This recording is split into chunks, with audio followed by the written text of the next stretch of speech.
床頭四不向，冇裝欠賬。邊4個地方啊？睇我屋企張床係咪啦？首先床頭就冇向着個窗。咁你做乜啊？我震過張床啦。嗱，我哋嘅人生有1/3嘅時間都係喺張床嗰度度過嘅，所以老祖宗認為屋企張床嘅位置啊、擺向啊、對邊度啊係特別有講究嘅。民間老百姓認為自己間房就係財富，咁如果張床安錯咗位置嘅話，唔單止會影響到睡眠，仲可能會有啲唔老禮嘅事發生咁話。咁到底向邊度唔好，又要向邊度先至好呢？咁首先就係床頭唔好對住個窗啦。咁喺風生水起入邊，床頭對窗即係冇倚靠嘅意思，缺乏穩定性，對主人嘅健康啊同埋外出辦事就唔係咁有利啦。例如話主人會覺得冇倚靠啊，唔係咁順利啊，夫妻之間唔係咁和諧啊，又或者有漏財嘅情況啦。咁其實從健康角度去講，如果床頭對窗嘅話，對人嘅健康係有好大嘅影響嘅。咁首先就會令人覺得冇安全感啦。尤其係瞓覺嘅時候，咁窗入邊如果有啲聲音啊，有啲嘢喺度飄過，又或者如果你屋企嘅窗係向住馬路嗰邊嘅，咁車來車往嗰啲噪音就會干擾到人嘅睡眠啦。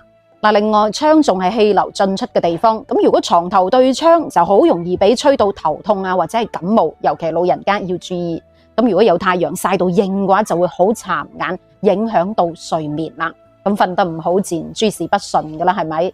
所以最好就床同窗相隔一段距離。咁第二個地方呢？床頭就冇帶隻塊鏡。點解啊？鏡袋床頭，頭 A 日日望。喺古代唔發達嗰個年代，咁古人多少有啲迷嘅，認為鏡就會反射出啲唔老禮嘅嘢。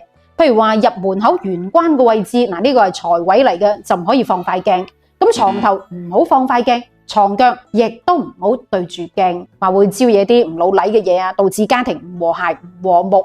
咁因為古人認為鏡係針對兇煞嘅，咁放塊鏡即係等於將一啲唔老禮嘅嘢反射出去。咁如果床頭對鏡，咪等於將一啲唔好嘅嘢射翻嚟自己。咁從科學角度去解釋，其實主要係因為鏡係有反射嘅作用，就會將一啲光線反射翻入嚟，影響到人嘅睡眠質量，導致神經衰弱啦。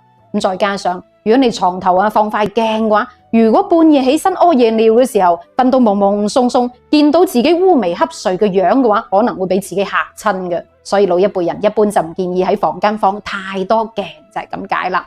咁第3個地方呢？床頭就冇對廁所咯。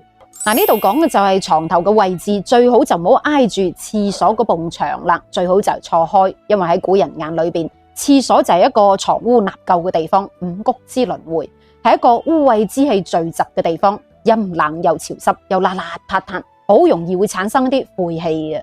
咁床頭對住佢就好唔理想啦。咁從科學角度去分析，廁所就係屋企濕氣啊、異味嘅主要來源。咁如果你瞓覺嘅地方長期近嘅廁所，咁人自然濕氣會好重啦，係咪？咁再加上廁所亦都有好多殘留嘅異味啊、細菌嘅，咁你瞓覺嘅時候長期索住，對身體肯定就唔係咁好啦。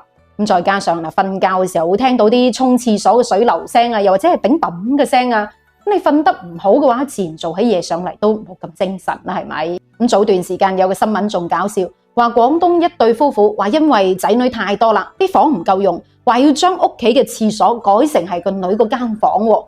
其實咁樣改係有好大嘅壞處嘅，自己嘅廁所就話改咗啫，但係樓上樓下係冇改噶嘛。瞓覺嘅時候就會聽到啲水流嘅聲音喺排水管嗰度哩哩落落嘅噪音啦。你話係咪好影響作息啊？萬一防水做得唔好嘅話，仲會漏水喎，咁啊真係損失慘重啦。而且又改咗都好啦，都仲有好多異味啊，同埋潮濕啊、細菌呢啲噶嘛。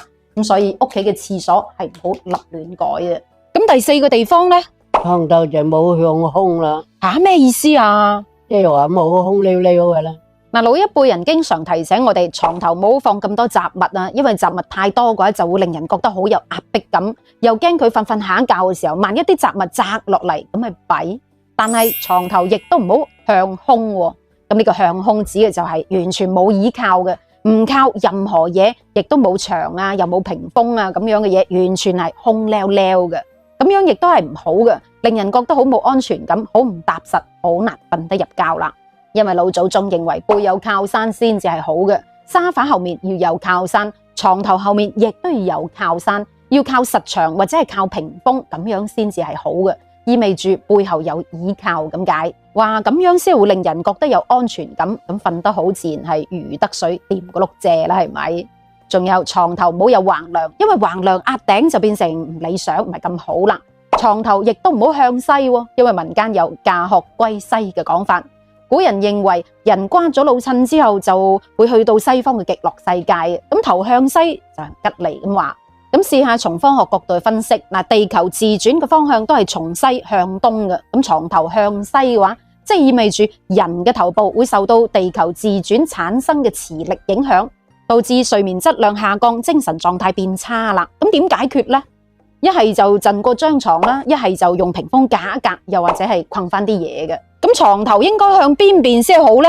向東或熱頭紅，有啲就話頭向西，要入晚歸，你話佢好冇啦。咪辛苦咯。頭向北揾入唔得，咁頭向南呢？頭向南揾入唔得。咁有人認為床頭嘅朝向最好就係坐北向南，比較順應呢個磁引力。亦都有人話床頭向東就比較對健康好咁話。亦都有人話床頭向北就比較有財運。咁唔知你屋企張床嘅床頭又係向邊邊呢？留言話我知。